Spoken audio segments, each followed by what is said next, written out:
నమస్కారం city news కి స్వాగతం. బడుగు బలహీన వర్గాలకు రాజ్యాధికారం దక్కాలన్న రాజ్యాంగ నిర్మాత డాక్టర్ బిఆర్ అంబేద్కర్ లక్ష్యాన్ని సాకారం చేసిన ఘనత సీఎం వైఎస్ జగన్మోహన్ రెడ్డికి దక్కుతుందని ఎంపీ విజయసాయిరెడ్డి అన్నారు. విజయవాడ స్వరాజ్ మైదానంలో నిర్మించిన 125 అడుగుల డాక్టర్ బిఆర్ అంబేద్కర్ విగ్రహ ఆవిష్కరణ కార్యక్రమం జనవరి 19న జరగనుంది. సీఎం జగన్ ఈ కార్యక్రమంలో పాల్గొని విగ్రహాన్ని ఆవిష్కరించనున్నారు. దీనికి సంబంధించిన పోస్టర్ను తాడేపల్లిలోని వైసీపీ కేంద్ర కార్యాలయంలో ఎంపీ విజయసాయిరెడ్డి, మంత్రులు మేరుగ నాగార్జున, ఆదిమూలపు సురేష్, ప్రభుత్వ whip Appireddy, MP Suresh, YCP నేతలు డొక్కా, ఇతర నాయకులు పాల్గొన్నారు. అణగారిన వర్గాలకు అంబేద్కర్ నిలువెత్తు రూపమని విజయసాయిరెడ్డి పేర్కొన్నారు. అంబేద్కర్ ఆశయాలను సీఎం జగన్ అమలు చేస్తున్నారని చెప్పారు. సమతా న్యాయ శిల్పాన్ని నెల 19న సీఎం జగన్ ఆవిష్కరిస్తారని, దీనికి అందరూ ఆహ్వానితులే అన్నారు. అంబేద్కర్ విగ్రహం పెడతామని మోసం చేసిన వ్యక్తి చంద్రబాబు అని మంత్రులు మేరుగ నాగార్జున, ఆదిమూలపు సురేష్ ఆరోపించారు. గత ప్రభుత్వ పాలనలో బలహీన వర్గాలకు అవమానాలు ఎదురయ్యాయని చెప్పారు. అవినీతి లేని పాలన, పారదర్శకత, జవాబుదారీతనం మా ప్రభుత్వం ఎంచుకున్న ప్రధాన లక్ష్యమని వివరించారు. మనం గతానికి వెళ్ళినట్లయితే 5 సంవత్సరాల క్రితం వైఎస్ఆర్ కాంగ్రెస్ పార్టీ మన జగన్మోహన్ రెడ్డి గారి గౌరవ ముఖ్యమంత్రి శ్రీ జగన్మోహన్ రెడ్డి గారి ఆధ్వర్యంలో అధికారంలోకి వచ్చిన తర్వాత వైఎస్ఆర్ కాంగ్రెస్ పార్టీ ఆయన ఏదైతే ఆశయాలతో ఆ రాజ్యాంగాన్ని రూపొందించారో వాటిని తూచా తప్పకుండా అమలు చేయాలి, బడుగు బలహీన వర్గాలకి ఆయన ఆశించినటువంటి విధంగా న్యాయం చేయాలి అన్నటువంటి తపనతో 4 సంవత్సరాల 8 నెలల కాలం సాగించినటువంటి ఈ పరిపాలన మన జగన్మోహన్ రెడ్డి గారు బాబాసాహెబ్ అంబేద్కర్ గారి విగ్రహాన్ని దేశంలోనే మరెక్కడా లేని విధంగా రూపొందించాలి, భావి తరాలకి ఆకాశమంత ఎత్తున్నటువంటి ఆ సంస్కారవంతుడి విగ్రహాన్ని భావితరాలకు అందించి చిరస్థాయిగా ఈ యొక్క ఆంధ్ర రాష్ట్ర ముఖ్యమంత్రిగా ఆయన కూడా చరిత్ర పుటల్లో నిలిచిపోతారనడంలో సందేహం లేదు. ఆంధ్ర రాష్ట్ర ప్రజలు ఆకాంక్షల మేరకు వాళ్ళు కోరుకున్నటువంటి విధంగా మన గౌరవ ముఖ్యమంత్రి గారు 19వ తారీఖున ఇంచుమించుగా 400 కోట్లు పైచిలుకు వెచ్చించి ఆ దేశంలోనే అతిపెద్ద విగ్రహాన్ని, న్యాయశిల్పం, సమతా న్యాయ శిల్పాన్ని ఈరోజు 19వ తారీఖు ప్రతిష్ఠ చేసుకోవడం అన్నటువంటిది నిజంగా ప్రతి ఒక్క తెలుగువాడికి, ప్రతి ఒక్క ఆంధ్రుడికి గర్వకారణం అని చెప్పుకుంటూ ఈ యొక్క కార్యక్రమానికి ఎవరైతే రావాలని ఆసక్తి చూపిస్తున్నారో వాళ్ళు గతంలో నేను నిన్న 1,00,000 మంది అన్నాను, ఈరోజు 1,50,000 మంది ఆసక్తి కనపరచడం జరిగింది. పేదల పెన్నిది అయినటువంటి జగన్మోహన్ రెడ్డి గారి యొక్క చేతుల మీదుగా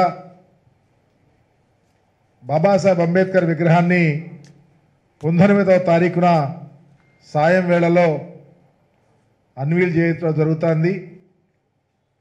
మీ అందరికీ తెలుసు, అంబేద్కర్ గారు పూర్తిగా ఆంధ్రప్రదేశ్లో అవమానం చెందినటువంటి అంబేద్కరీయులంతా ఎదురు చూశాం.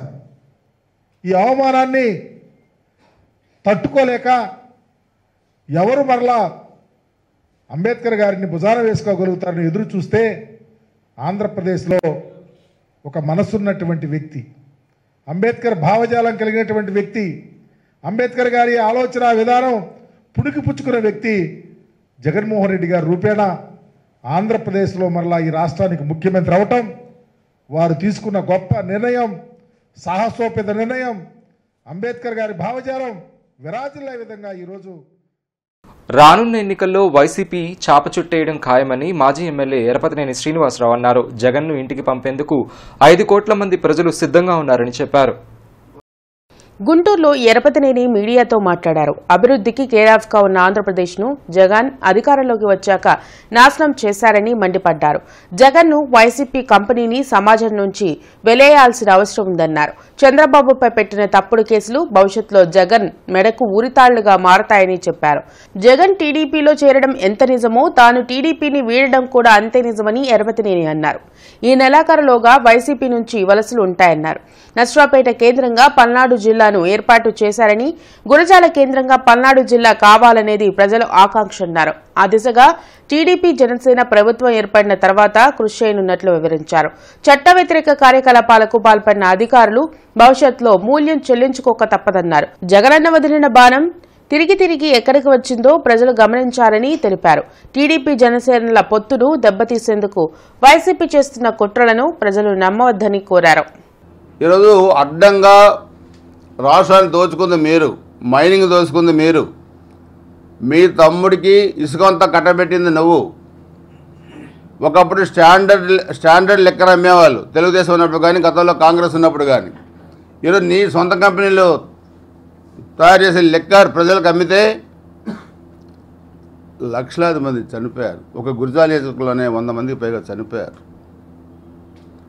లక్షలాది మంది, దాదాపు 10 లక్షల మంది అవయవాలు చచ్చుబడిపోయి, ప్యాంక్రియాసిస్లు పోయి, లివర్లు పోయి, కిడ్నీలు పోయి, పక్షపాతం వచ్చి మంచాల్లో ఉన్నారు. వచ్చాం రాష్ట్రంలో పేదవాడు బతికే పరిస్థితి లేకుండా చేశావు. పోలవరం కట్టలేకపోయావు. రివర్స్ టెండరింగ్ అన్నావు, రివర్స్ పాలన చేసావు రాష్ట్రం అంతా కూడా. తెలుగుదేశం హయాంలో కట్టిన ప్రాజెక్టులు తప్పితే మొత్తం అవినీతి చేసే రోజు మేము 72% పూర్తి చేసిన పోలవరాన్ని కూడా నువ్వు పూర్తి చేయలేకపోయావు. కాలువల ఆధునీకరణను చేయలేకపోయావు. ఎక్కడ కూడా ఇరిగేషన్ రంగం కానీ, వ్యవసాయ రంగం కానీ అంత నిర్వీర్యమైపోయింది. దాదాపు 60 మంది ఎమ్మెల్యేలు ఈ 5 ఏళ్లలో ఇంకా ముఖ్యమంత్రిని కలవని వాళ్ళు ఉన్నారు ఒకసారి కూడా. ఇది ఇతను ప్రజాస్వామ్యం. మళ్ళీ మామేని రాస్తారు. మామేని ఏం రాస్తారు? జగన్మోహన్ రెడ్డి తెలుగుదేశంలో చేరటం ఎంత నిజమో, ఎరపతినేని శ్రీనివాసరావు కూడా వైసీపీలో చేరటం అంత నిజం. అది ఇంకెంతకన్నా నేను చెప్పి సన్నాసులకు నేను ఎంతకన్నా దాని గురించి నేను చెప్పగలిగింది కూడా ఏం లేదు. ఈ కాసు మహేష్ రెడ్డి ఎమ్మెల్యే అయిన తర్వాత 11 మంది తెలుగుదేశం పార్టీ కార్యకర్తలను చంపారు. 8 మంది అక్రమ మైనింగ్ గుంతలో పడి చనిపోయారు. 60-70 మందిని కాల్చేతో విర్రగొట్టారు. మహిళలపై అత్యాచారాలు చేశారు. ఆస్తులు ధ్వంసం చేశారు. తెలంగాణ మద్యం తెచ్చి అమ్మారు. ఇసుక, మట్టి 3000 ఎకరాల భూములు ఆక్రమించుకున్నారు. జగనన్న పాలన, మైనార్టీ కులాల స్పందన అనే అంశంపై ఆంధ్రప్రదేశ్ ఎడిటర్స్ అసోసియేషన్ ఆధ్వర్యంలో పెన్షనర్స్ హాల్లో రౌండ్ టేబుల్ సమావేశం జరిగింది. ఈ సమావేశంలో పలువురు దళిత, మైనారిటీ, బడుగు, బలహీన వర్గాల ప్రతినిధులు హాజరై ప్రస్తుత అధికార పార్టీ తమ పట్ల తమకు అందిస్తున్న సంక్షేమ పథకాలపై వారు సంతృప్తి వ్యక్తం చేస్తూ సమావేశంలో స్పష్టం చేశారు. ఈ సందర్భంగా మీడియా ప్రతినిధులతో అసోసియేషన్ అధ్యక్షులు కృష్ణంరాజు మాట్లాడుతూ రాష్ట్రంలోని అన్ని ప్రాంతాల్లో మైనార్టీ, బడుగు, బలహీన వర్గాల అభిప్రాయాల సేకరణ కోసం సమావేశం నిర్వహిస్తున్నామన్నారు.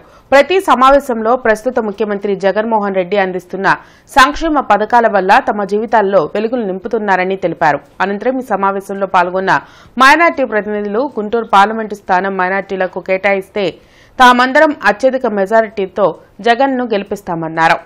ఒక వక్త అయితే ఇది నిజంగా మైనార్టీలకు ఒక స్వర్ణయుగం లాంటిది అని కూడా అన్నారు.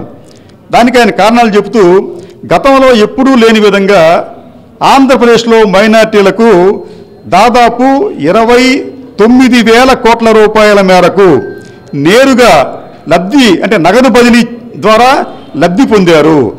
మన ఈ గుంటూరు నగరంలో లోక్సభ స్థానాన్ని ఒక మైనార్టీ ముస్లింకు కేటాయిస్తే మైనార్టీలందరూ ఆయనకు తోడుగా ఉండి మన జగన్మోహన్ రెడ్డి గారి యొక్క ప్రభుత్వాన్ని వైనాట్ 175 కోసం కృషి చేస్తారని చెప్పి నేను ఈ సభాముఖంగా తెలియజేస్తున్నాను. గుంటూరు పార్లమెంటు సీటు ముస్లిం కమ్యూనిటీకి ఇవ్వాలని నా అభిప్రాయం. ఎప్పుడో 89లో ఇచ్చారు. అప్పటి నుంచి ఇప్పుడు దాకా ఏ ప్రభుత్వం కూడా ఇవ్వలేదు. అందుకని ఈ ప్రభుత్వం ఇస్తే తప్పకుండా గెలిపిస్తామని, మళ్ళీ గుంటూరు పార్లమెంటు వైసీపీ జెండా ఎగరేస్తామని 2004లో హిందూపూర్ నుంచి కర్నల్ నిజాముద్దీన్ గారు ఎంపీ, లాస్ట్ ఎంపీ ఆయనే మాకు. దాని తర్వాత ఇప్పుడు 2009లో ఎంపీ లేరు, ఎవరు వెళ్ళలేదు పార్లమెంట్కి, 14లో వెళ్ళలేదు, 19లో వెళ్ళలేదు, 24లో అయినా ఈ రాజశేఖర రెడ్డి గారు వైఎస్ఆర్సీపీ పార్టీ తరఫున నుంచి గుంటూరు నుంచి ఇస్తే బాగుంటుందని ఆశిస్తున్నాం. ఎన్ఎస్యుఏ జిల్లా అధ్యక్షులు కరీం నేతృత్వంలో గుంటూరు రోడ్ల దుస్థితిపై వినూత్న నిరసన తెలిపారు. ఆర్టీసీ బస్టాండ్ సమీపంలో గోతులు పడ్ల రహదారిపై గ్యాస్ స్టవ్ పెట్టి పునుగులు వేసి నిరసన తెలిపారు. జగనన్న రోడ్డు గుంతల్లో జగనన్న రోడ్డు గుంతల్లో జగనన్న రోడ్డు గుంతల్లో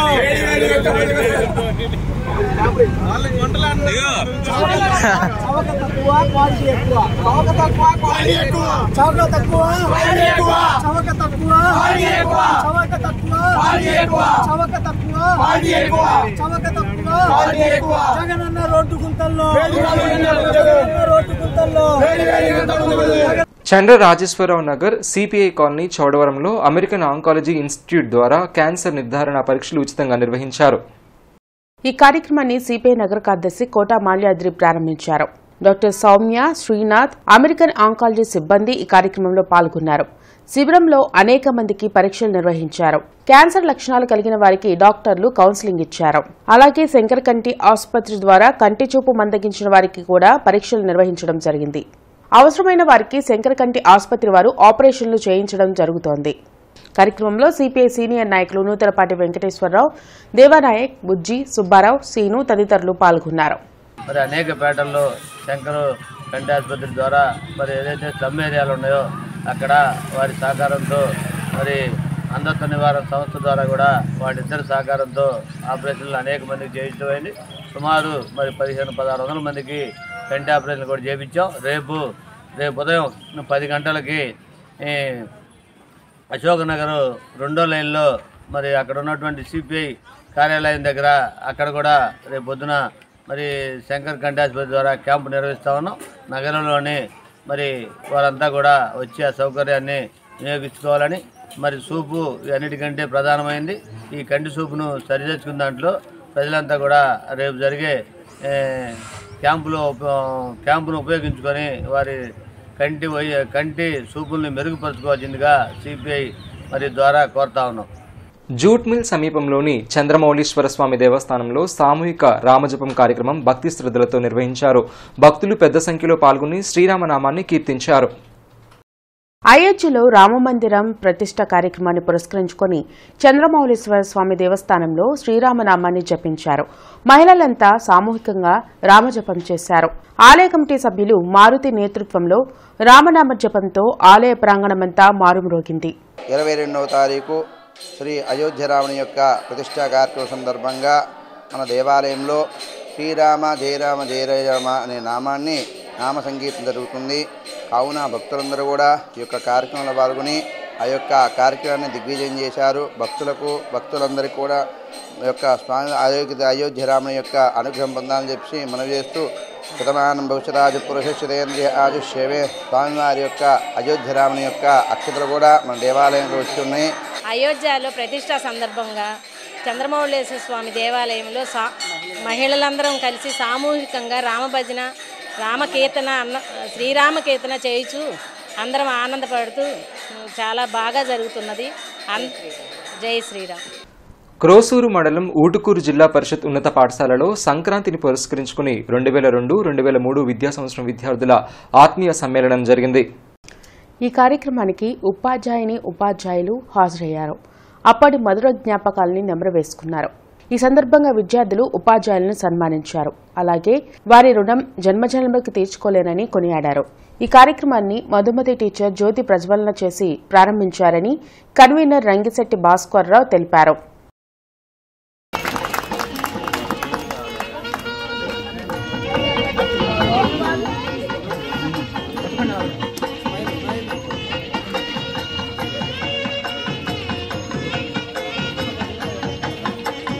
అక్కడ ఉన్న ప్రదేశాల మొత్తాన్ని చూపించి ఇదేంటి అని చెప్పేసి 3 రోజులు కూర్చోబెట్టినాము. ఈ విధంగా చదివితే నీకు గుర్తుంటాయి. నువ్వు ఏదైనా సరే చదవాలి, మైండ్లో మెమరీలో ఉంచుకోవాలనుకుంటే. ఆంధ్రప్రదేశ్ కాంగ్రెస్ కమిటీ అధ్యక్షురాలిగా షర్మిల నియమితులయ్యారు. పీసీసీ అధ్యక్ష పదవికి గిడుగు రుద్రరాజు సోమవారం రాజీనామా చేయగా షర్మిలను ఏపీ అధ్యక్షురాలిగా నియమిస్తూ ఏఐసీసీ అధ్యక్షుడు మల్లికార్జున ఖర్గే నిర్ణయం తీసుకున్నారు. ఈ మేరకు మంగళవారం ఏఐసీసీ ప్రధాన కార్యదర్శి కేసీ వేణుగోపాల్ ఉత్తర్వులు జారీ చేశారు. 2021 జూలై 8న వైఎస్సార్టీపీని ప్రారంభించిన షర్మిల ఈ నెల 4వ తేదీన ఢిల్లీలో ఆ పార్టీని కాంగ్రెస్లో విలీనం చేసి కాంగ్రెస్ కండువా కప్పుకున్న విషయం తెలిసిందే. కాగా గిడుగు రుద్రరాజును సిడబ్ల్యూసీ ప్రత్యేక ఆహ్వానితుడిగా కాంగ్రెస్ అధిష్టానం నియమించింది. షర్మిలకు ఏపీ కాంగ్రెస్ రాష్ట్ర వ్యవహారాల ఇన్ఛార్జ్ మాణిక్కం ఠాగూర్ అభినందనలు తెలిపారు. సిటీ న్యూస్ సమాప్తం. నమస్కారం.